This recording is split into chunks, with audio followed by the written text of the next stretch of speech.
नमस्कार, आप देख रहे हैं संसद टीवी। आपके साथ मैं हूं पराक्रम सिंह शेखावत।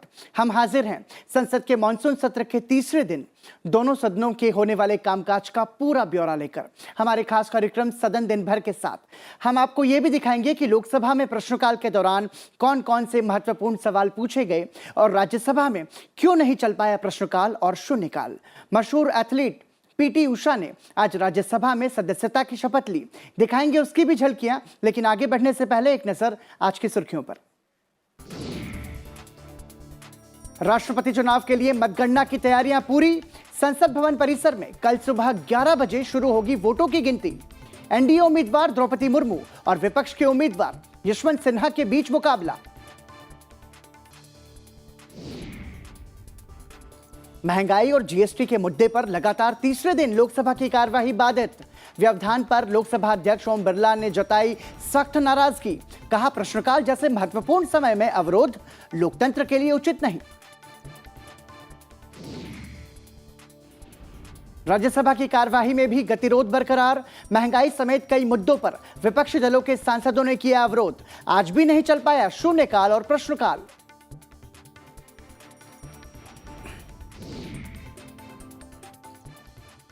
लोकसभा और राज्यसभा में आज दिन भर क्या कुछ हुआ, उस पर विस्तार से नजर डालने से पहले आपको बता दें कि राष्ट्रपति चुनाव के लिए मतगणना की तैयारियां पूरी हो चुकी हैं। वोटों की गिनती संसद भवन परिसर में कल सुबह 11 बजे शुरू होगी। देश के नए राष्ट्रपति के चुनाव के लिए संसद भवन और राज्य विधानसभाओं में तय जगहों पर 18 जुलाई को मतदान हुआ था। मतदान प्रक्रिया समाप्त होने के बाद राज्यों और केंद्र शासित प्रदेशों से मतपेटियां दिल्ली के संसद भवन पहुंच चुकी हैं। राष्ट्रपति पद के लिए एनडीए उम्मीदवार द्रौपदी मुर्मू और विपक्ष के उम्मीदवार यशवंत सिन्हा आमने सामने हैं। राष्ट्रपति रामनाथ कोविंद का कार्यकाल 24 जुलाई को समाप्त हो रहा है। और सदन दिन भर में अब बात लोकसभा की कार्यवाही से जुड़ी खास खबरों की।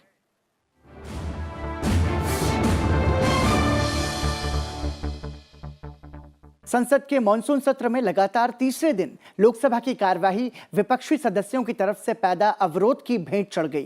कांग्रेस, डीएमके समेत कुछ विपक्षी दलों के सदस्यों ने महंगाई और जीएसटी जैसे मुद्दों पर चर्चा की मांग को लेकर सदन में गतिरोध पैदा किया, जिसके चलते सदन की कार्यवाही पहले दोपहर 2 बजे तक, फिर शाम 4 बजे और फिर दिन भर के लिए स्थगित करनी पड़ी। सुबह सदन की कार्यवाही शुरू होने पर लोकसभा अध्यक्ष ओम बिरला ने प्रश्नकाल शुरू करने को कहा, लेकिन कांग्रेस, डीएमके सहित कुछ विपक्षी सदस्यों ने कार्यवाही में अवरोध पैदा किया। गतिरोध के बीच ही लोकसभा अध्यक्ष ने प्रश्नकाल शुरू कराया। इस बीच कुछ विपक्षी सदस्य तख्तियां लेकर अध्यक्षीय आसंदी के समीप आ गए। इस पर लोकसभा अध्यक्ष ने सख्त नाराजगी जताई।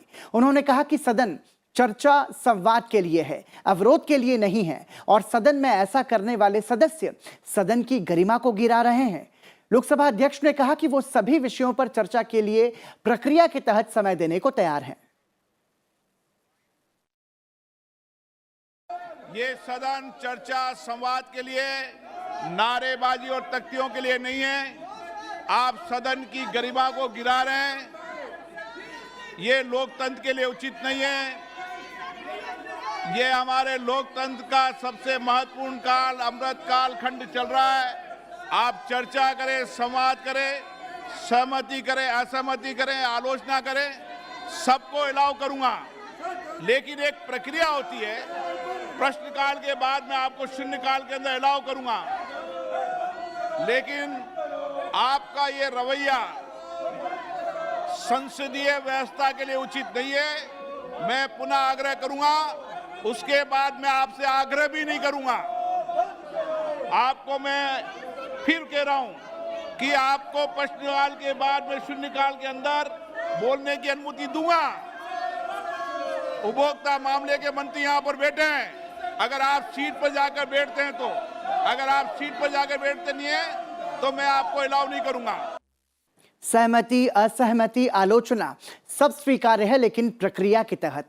लोकसभा अध्यक्ष की अपील के बाद संसदीय कार्य मंत्री प्रहलाद जोशी ने कहा कि ज्यादातर सांसद प्रश्नकाल चलाना चाहते हैं। उन्होंने कांग्रेस समेत विपक्षी दलों से पूछा कि वो चर्चा कराना चाहते भी हैं या नहीं। आप इतने बड़े दिल से जब आप कह रहे सबको अलाउ करूंगा, चर्चा कर दूंगा, जब भी ऐसे जो दिन में आके बाधा डालना ये बिल्कुल ठीक नहीं है सर। हम वर्ष में 3-4 बार बैठते हैं और बहुत लोग, बहुत एमपी, मेजॉरिटी एमपी ये चर्चा चाहते हैं, स्पेशली क्वेश्चन आवर चलाना चाहते हैं। उस तरफ भी कुछ लोग क्वेश्चन आवर चलाना चाहते हैं। इन लोगों को चर्चा करने का इरादा है या नहीं है, ये स्पष्ट करे कांग्रेस पार्टी और उनके इको सिस्टम का जो फ्रेंड्स है वो स्पष्ट करे, ये मैं आग्रह करता हूं सर। और इस गतिरोध के बीच ही कुछ सदस्यों ने प्रश्न पूछे और संबंधित मंत्रियों ने जवाब भी दिए। इस बीच लोकसभा अध्यक्ष ने एक बार फिर सदस्यों को समझाने की कोशिश की। मैं आपसे आग्रह करता हूं कि ये सदन चर्चा और संवाद के लिए आप सब चुनकर आए हैं। आप अपनी बात सदन में रखें, मुद्दों को सदन में उठाएं। जो विषय आप नारेबाजी कर रहे हैं, अच्छा हो, मैं आप सबको शून्यकाल के अंदर परमिशन दे रहा हूं। आप अपनी सीट पर जाकर बैठें। शून्यकाल के बाद आपको बोलने का मौका दूंगा। आप अपनी बात चर्चा से देश की जनता के सामने पहुंचाएं। अगर कुछ मुद्दे उठाना चाहते हैं तो ये सदन मुद्दों पर चर्चा करने के लिए तैयार है।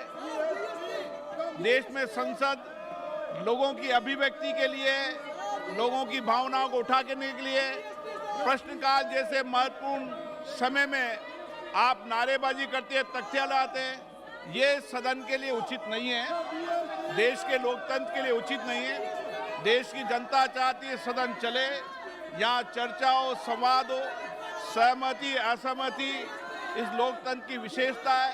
लेकिन अगर आप मुद्दा उठाना चाहते हैं तो आप सीट पर जाकर बैठिए। ये नारेबाजी करने के लिए आपको सदन में नहीं भेजा है, ये तख्तियां लाने के लिए सदन में नहीं भेजा है।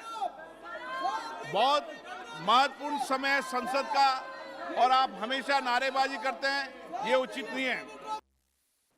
जनता द्वारा चुने हुए प्रतिनिधि संसद में नारेबाजी करने के लिए नहीं बल्कि जनहित से जुड़े मुद्दे उठाने के लिए भेजे गए हैं। लोकसभा अध्यक्ष ओम बिरला की तमाम कोशिशों के बावजूद विपक्षी सदस्य नहीं माने और गतिरोध जारी रखा, जिसके बाद लोकसभा अध्यक्ष ने सदन की कार्यवाही दोपहर 2 बजे तक के लिए स्थगित कर दी। सभा की कार्यवाही आज दोपहर 2 बजे तक के लिए स्थगित की जाती है।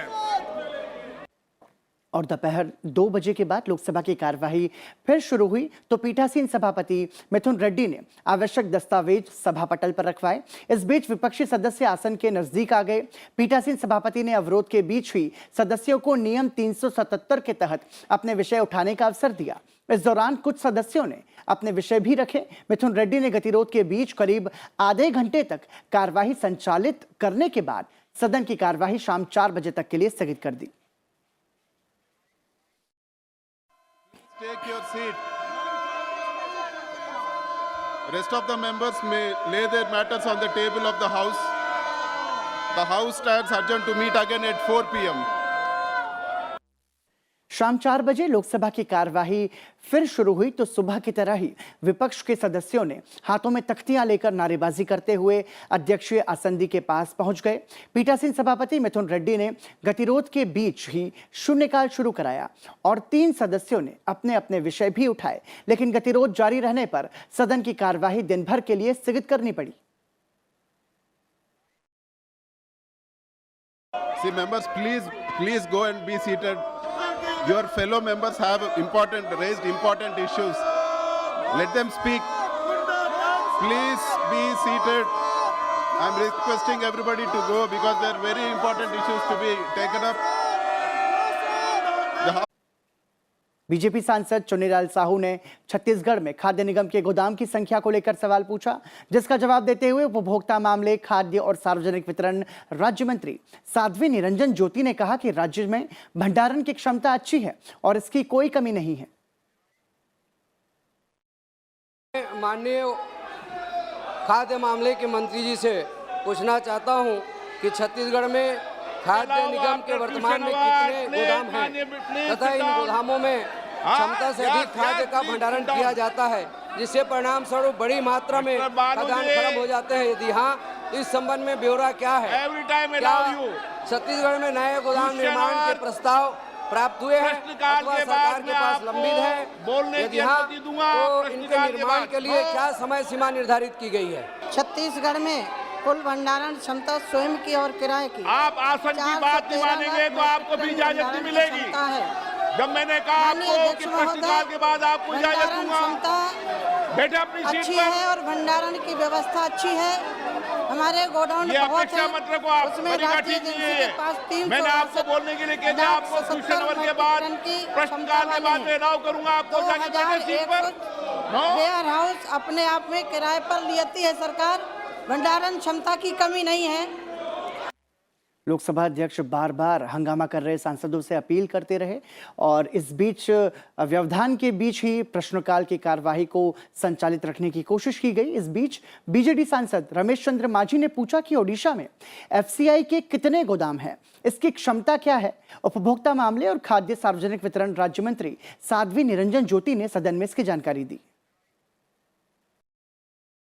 में कितना एफसीआई गोडाउन है, इसका कैपेसिटी क्या है, नया गोडाउन खोलने के लिए कितना प्रपोजल उड़ीसा से आए हैं और नया गोडाउन के लिए प्रोजेक्ट कॉस्ट क्या है।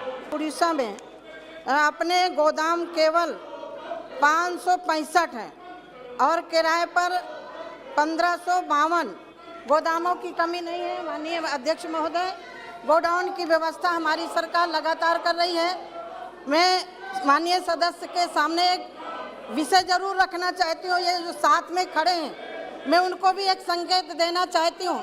अभी माननीय सदस्य ने कहा कि गेहूँ चावल बर्बाद हो रहा है। यदि मैं 2014 के पहले जाऊं तो कितना बर्बाद होता था, ये आंकड़े में प्रस्तुत कर सकती हूँ। आज कहीं भी वेस्ट नहीं हो रहा है।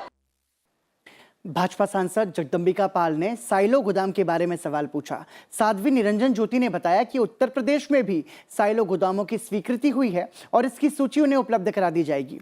इसी सवाल पर उपभोक्ता मामले, खाद्य और सार्वजनिक वितरण मंत्री पीयूष गोयल ने भी विस्तार से जवाब दिया। हम आज देश में 249 साइलोस, जिसकी कुल कैपेसिटी 111 लाख मैट्रिक टन होगी, इसका काम शुरू करना, उसका काम प्रारंभ कर दिया है। हर एक प्रदेश में जहाँ जहाँ आवश्यकता दिखी वहाँ पे ये साइलोस आ रहे हैं।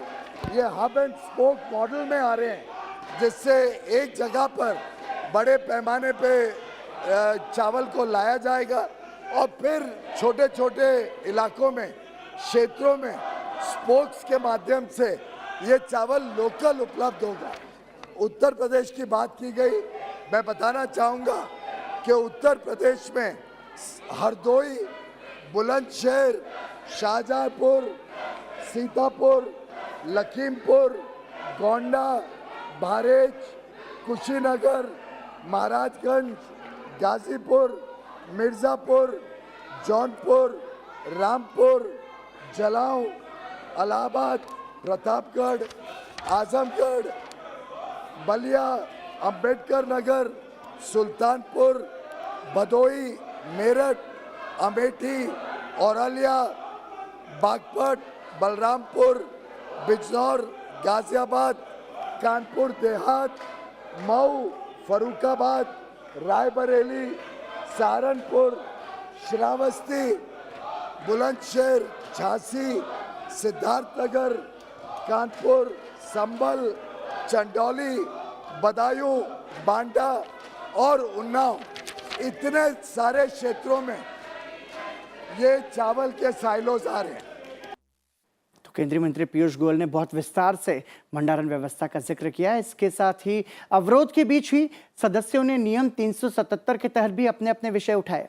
भाजपा सांसद मोहन भाई कुंडारिया ने गुजरात के मोरबी और राजकोट में लिफ्ट इरिगेशन की सुविधा मुहैया कराने पर जोर दिया, तो बीजेपी के मोहन मंडावी ने छत्तीसगढ़ में स्कूलों की स्थिति का मुद्दा उठाया। मैं आपके द्वारा किसान हित नहीं सिंचाई लिफ्ट इरिगेशन में जल्दी से जल्दी परिवर्तन करने के लिए प्लीज टेक योर सीट। मंत्री और किसान कल्याण मंत्री को आपके माध्यम से मैं अवगत कराना चाहता हूँ। कांकेर जिला के प्रत्येक विकास खंड में पूर्व राष्ट्रपति doctor APJ Abdul Kalam ignite अंग्रेजी माध्यम के प्राथमिक एवं माध्यमिक विद्यालयों का संचालन किया जा रहा है। सदन के माध्यम से अनुरोध करता हूं कि पूरे राज्य के विकास खंडों में doctor APJ Abdul Kalam ignite अंग्रेजी माध्यम के विद्यालयों की शिक्षा भवन एवं शौचालय तथा आवश्यक अधोसंरचना का विकास किया जाए, जिससे गरीब बच्चों का अंग्रेजी माध्यम की शिक्षा प्राप्त हो सके। धन्यवाद। मध्य प्रदेश से भाजपा सांसद रोडमल नागर ने रामगंज मंडी भोपाल रेल परियोजना का निर्माण कार्य तेज करने की मांग की, तो बीजेपी के ही सुदर्शन भगत ने झारखंड के लोहरदगा में अंतर्राष्ट्रीय स्तर का खेल स्टेडियम बनाने की जरूरत बताई।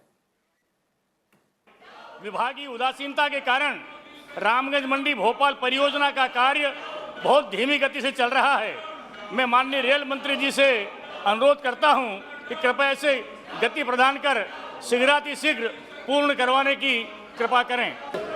सरकार से मांग करता हूं कि मेरे संसदीय क्षेत्र के लोहरदगा जिले में केंद्र सरकार द्वारा अंतर्राष्ट्रीय स्टेडियम बनाया जाए। मेरा निवेदन है कि लोहरदगा जिले में स्टेडियम के निर्माण कर देश के जनजातीय बहुल ग्रामीण अंचल के खिलाड़ियों का उत्साह या मनोबल को बढ़ाने एवं यहाँ के प्रतिभावान खिलाड़ियों के अवसरों का सृजन करने में केंद्र सरकार अपनी निर्णायक भूमिका निभाए।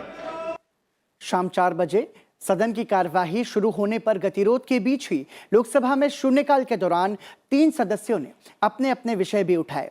बीजेपी के प्रदीप कुमार सिंह ने बिहार में पंचायत स्तर पर ग्राम रक्षा दल के गठन और कार्यों की तरफ ध्यान दिलाया, तो गोपाल जी ठाकुर ने बिहार विशेषकर मिथिला क्षेत्र में भीषण जल संकट का मुद्दा उठाया। महोदय, साल 2004 में बिहार राज्य पंचायती राज विभाग के अधीनस्थ अनुच्छेद धारा 33 के अनुसार दलपति के अधीन ग्राम रक्षा दल का गठन किया गया था। जिन रक्षा दल का गठन पंचायत स्तर पर किया, किसी तरह की आकस्मिक घटना, अगलगी, महामारी हुआ, किसी प्रकार का घटना, चोरी डकैती, विधानसभा हो या लोकसभा का चुनाव हो, उसमें भी उनसे काम लिया जाता है। परंतु विगत कुछ वर्ष श्री गोपाल जी ठाकुर जी, कोरोना में भी उनसे काम लिया गया था। माध्यम से एक भीषण समस्या जल संकट जो मानव जीवन से सीधा जुड़ाव है के संबंध में सरकार का ध्यान आकृष्ट करना चाहता हूं। सभापति महोदय, आज संपूर्ण बिहार और खासकर मिथिला का क्षेत्र भीषण जल संकट का सामना कर रहा है। कभी अत्यधिक बाढ़ तो कभी सुखाड़ शायद इस क्षेत्र के लोगों के लिए नियति ही बन चुकी है। In order to augment the resources of the state of Andhra Pradesh, which has been bereft of its former resources post the reorganization of the state in 2014, it is the need of the hour for the union government to provide financial support to the state in the construction of such fishing harbors to our state. और इसी के साथ सदन दिन भर में रुक रहे हैं एक छोटे से ब्रेक के लिए। ब्रेक के बाद जब लौटेंगे तो आपको बताएंगे राज्यसभा की कार्यवाही का पूरा ब्यौरा। बने रहिए हमारे साथ।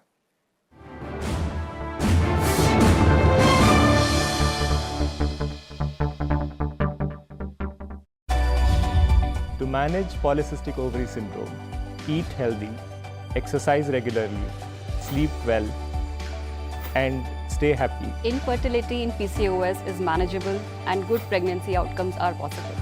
To know all about the common problem of polycystic ovaries or PCOS, join us on Healthy India, only on Sunset TV.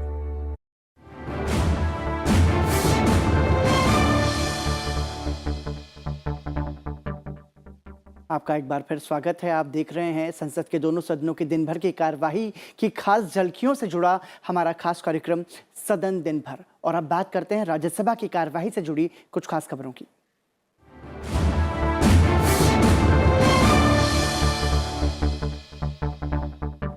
संसद के मानसून सत्र के तीसरे दिन राज्यसभा की कार्यवाही में भी अवरोध देखने को मिला। कांग्रेस समेत विपक्षी दलों के सदस्यों ने महंगाई समेत कुछ अन्य मुद्दों को लेकर उच्च सदन में गतिरोध पैदा किया, जिसके चलते सदन की कार्यवाही पहले दोपहर 2 बजे तक और फिर दिन भर के लिए स्थगित करनी पड़ी। सुबह 11 बजे जैसे ही उच्च सदन की कार्यवाही शुरू हुई तो सबसे पहले मनोनीत सदस्य और मशहूर एथलीट जो कि उड़न परी के नाम से भी मशहूर हैं, पीटी उषा ने राज्यसभा की सदस्यता की शपथ ली। इसके बाद सभापति एम वेंकैया नायडू ने आवश्यक दस्तावेज सदन के पटल पर रखवाए। इस बीच विपक्षी सदस्य अपने अपने मुद्दे उठाने की मांग करने लगे। सभापति ने विपक्ष के नेता मल्लिकार्जुन खड़गे को अपनी बात रखने का मौका दिया। रूल 267 के तहत मैंने बढ़ती हुई महंगाई पर और जो ज़रूरी चीज़ें हैं, खासकर आम आदमी को उसका परिणाम भुगतना पड़ रहा है और इस महंगाई की मार सिर्फ महिलाओं को ही नहीं, बच्चों से लेकर बूढ़े तक और 140 करोड़ जनता को इसका इफेक्ट हो रहा है। सभापति एम वेंकैया नायडू ने मल्लिकार्जुन खड़गे से कहा कि उन्हें सिर्फ मुद्दे का आलेख और उसका उल्लेख करने की अनुमति दी गई है, जिसके बाद विपक्षी सदस्यों ने कार्यवाही में अवरोध पैदा करना शुरू कर दिया। सभापति ने कहा कि कार्यमंत्रणा समिति की बैठक में भी महंगाई के मुद्दे पर चर्चा का सुझाव आया था और वो इस पर चर्चा कराने को लेकर के सहमत भी थे, लेकिन विपक्षी सदस्य ही चर्चा नहीं चाहते। Let me hear my decision. I am allowing discussion. You don't want it? I have. Please, you cannot dictate to me. The Business Advisory Committee, in the Business Advisory Committee, it was suggested we must have discussion. I have agreed for discussion on price rise. And you people don't want it adjourning the House to 2 p.m. दोपहर 2 बजे जब सदन की कार्यवाही फिर शुरू हुई तो विपक्षी दलों के सदस्य महंगाई और कुछ आवश्यक वस्तुओं पर हाल ही में लगाए गए जीएसटी के मुद्दे पर तत्काल चर्चा की मांग करने लगे। उपसभापति हरिवंश ने गतिरोध के बीच हुई सामूहिक संहार के आयुध और उनकी परिधान प्रणाली विधेयक पर चर्चा की शुरुआत कराने की कोशिश की और इसके तहत उन्होंने कांग्रेस के शक्ति सिंह गोहिल का नाम पुकारा, लेकिन इसी दौरान कुछ विपक्षी सदस्य आसन के नजदीक आकर नारेबाजी करने लगे। फिर उपसभापति ने चर्चा में भाग लेने के लिए डीएम के सांसद पी विल्सन का नाम पुकारा। विल्सन ने कहा कि वो इस विधेयक पर बोलना चाहते हैं, लेकिन इससे पहले सदन में व्यवस्था बहाल की जानी चाहिए। हरिवंश ने अवरोध पैदा कर रहे सदस्यों से अपनी सीट पर लौटने और चर्चा में हिस्सा लेने का आग्रह किया, लेकिन विपक्षी सदस्यों पर इसका कुछ भी असर नहीं हुआ। आखिरकार सदन की कार्यवाही दिन भर के लिए स्थगित करनी पड़ी।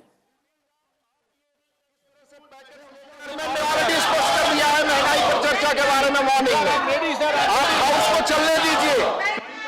Sir, I am ready to speak. House stands adjourned to meet at 11 hours on Thursday, 21st July 2022। Rajya Sabha में उपसभाध्यक्षों के पैनल में टीएमसी के सुखेंदु शेखर राय और एनसीपी की वंदना चौहान को शामिल किया गया है। सभापति एम वेंकैया नायडू ने आज इसकी घोषणा की। इससे पहले उन्होंने संसद के मॉनसून सत्र के पहले दिन सोमवार को उच्च सदन की बैठक शुरू होने पर कहा था कि राज्यसभा में उपसभाध्यक्षों के पैनल का पुनर्गठन किया गया है। उन्होंने नवगठित पैनल में भुवनेश्वर कालिता, इंदुबाला गोस्वामी, एल हनुमंतैया, तिरुचि शिवा, वी विजयसाई रेड्डी और डॉक्टर सस्मित पात्रा को शामिल किए जाने की घोषणा की थी। Honorable members, you are aware, on the opening day of 250th session, 18th July, I had announced the reconstitution of panel of vice chairman with the following members: Sri Bhuvanesh Kalita, Sindhu Bala Goswami, Dr. L. Hanumantaya, Sri Tiruchi Siva, Sri V. Vijay Sai Reddy, Dr. Sasmit Patra. And I have also decided to nominate 2 more members, namely Sri Sukhend Sekhar Roy and Srimati Vandana Chauhan to this panel. These 8 members will be in the panel for the current session because the chairman has to nominate this. I am the chairman till the current session. The new chairman comes and he is at liberty to continue or change. That's why that word has been added. उड़नपरी के नाम से अपनी अलग पहचान बनाने वाली मशहूर athlete और धाविका पीटी उषा ने आज राज्यसभा की सदस्यता की शपथ ली। उच्च सदन की बैठक शुरू होने पर सभापति एम वेंकैया नायडू ने मनोनीत सदस्य पीटी उषा का नाम शपथ लेने के लिए पुकारा। पीटी उषा ने हिंदी में शपथ ली। सदन में मौजूद सदस्यों ने मेजें थपथपाकर पीटी उषा का स्वागत किया। पिलाकुलकंडी तेक्केपरंबिल उषा, जो राज्यसभा की सदस्य नाम निर्देशित हुई हूँ, ईश्वर की शपथ लेती हूँ कि मैं विधि द्वारा स्थापित भारत का संविधान के प्रति सच्ची श्रद्धा और निष्ठा रखूंगी। मैं भारत की प्रभुता और अखंडता अक्षुण्ण रखूंगी तथा जिस पद को मैं ग्रहण करने वाली हूँ उसके कर्तव्यों का श्रद्धापूर्वक निर्वहन करूंगी।